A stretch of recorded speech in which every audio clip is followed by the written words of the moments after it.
azken urtetan indarkeria sexistari gabeko gunea jarri izan da Santa Isabeletan, herriko mugimendu feministarekin lankidetzan, emagin elkartea kontratatu izan du udalak zeregin horretarako.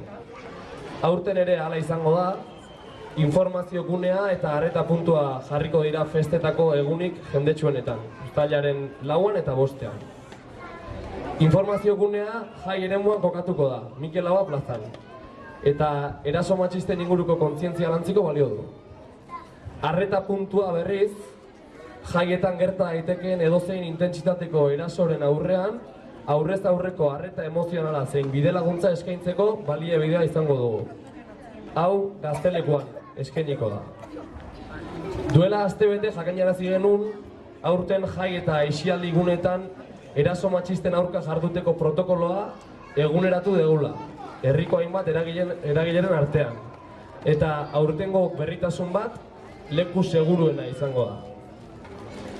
Emaginen zerbitzurik ez den egunetan, zerbait gertatuko balitz, jai egunetik aparte eta era berean eskura egongo den leku segurua Santa Isabeletan Gaztelekua izango da, esan bezala.